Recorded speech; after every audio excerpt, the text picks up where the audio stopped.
देखिए, ये जो सक्रियता श्रेणी यानी रिएक्टिविटी सीरीज है वो हमारे एग्जाम के लिए बहुत ही इंपॉर्टेंट होती है। यहाँ से हमारे एग्जाम में क्या है, डायरेक्ट प्रश्न पूछे जाते हैं। साथ ही रिएक्टिविटी सीरीज क्या है, हमारी जो पहला चैप्टर है एनसीईआरटी का रासायनिक अभिक्रिया एवं समीकरण, इसमें भी क्या है, सक्रियता श्रेणी यानी रिएक्टिविटी सीरीज का क्या है, काफी यूज होता है। ये जो रिएक्टिविटी सीरीज है वो आपको अच्छे से याद होनी चाहिए। अब हम देखेंगे कि रिएक्टिविटी सीरीज क्या होती है। तो सक्रियता श्रेणी क्या है, वह सूची है जिसमें क्या है, धातुओं की क्रियाशीलता को अवरोही क्रम में व्यवस्थित किया जाता है। यानी रिएक्टिविटी सीरीज में क्या है, जो मेटल्स की जो रिएक्टिविटी है उसको क्या है, डिसेंडिंग ऑर्डर में क्या है, अरेंज किया जाता है। अब हम देखेंगे ये जो ऊपर की ये जो धातुएं है ना, ये जो ऊपर वाले ये जो मेटल्स है ना, इनकी क्रियाशीलता जो है ना वो सबसे अधिक होती है। ऊपर वाले ये जो मेटल्स है ना, जो रिएक्टिविटी सीरीज में आप देख रहे हो,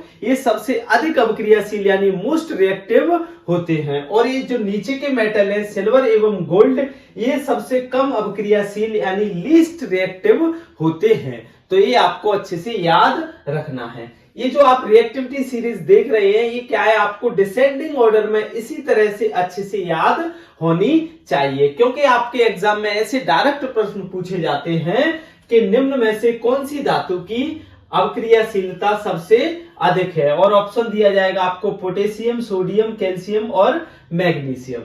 तो अगर ऑप्शन में पोटेशियम है तो आप पोटेशियम लगा दोगे, लेकिन अगर ऑप्शन में पोटेशियम है ही नहीं और आपसे प्रश्न पूछा जा रहा है कि निम्न में से कौन सी धातु की अभिक्रियाशीलता सबसे अधिक है, तब आप क्या लगाओगे। अगर पोटेशियम ऑप्शन में नहीं है, अगर सोडियम है तो आप सोडियम लगा दोगे। लेकिन अगर ऑप्शन में पोटेशियम सोडियम दोनों ही ना हो और इसी तरह प्रश्न पूछा जा रहा है तो आप क्या लगाओगे, कैल्शियम लगाओगे। लेकिन अगर पोटेशियम सोडियम और कैल्शियम तीनों में से भी अगर कोई ना हो और आपको ऑप्शन में मैग्नीशियम दिखे तो सबसे अधिक अभिक्रियाशील में फिर किसको लगाओगे, मैग्नीशियम को लगाओगे। यानी क्या है, जो रिएक्टिविटी सीरीज है ना वो आपको क्या है, लर्न करनी ही होगी, क्योंकि कहीं से भी क्या है आपको मेटल्स उठा के दे देगा, यहां से भी दे देगा। तो आपको क्या है, डिसेंडिंग ऑर्डर में क्या है, इसी तरह अच्छे से लर्न होनी चाहिए।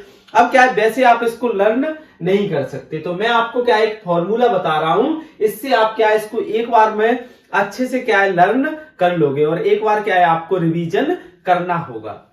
देखिए, ऐसे याद करना थोड़ा मुश्किल होगा कि potassium, sodium, calcium, magnesium, aluminium, zinc, iron, lead, ऐसे अगर आप इसको लर्न करोगे तो क्या है बहुत जल्दी भूल जाओगे। तो आप क्या है, इसको इस फॉर्मूले से याद करें।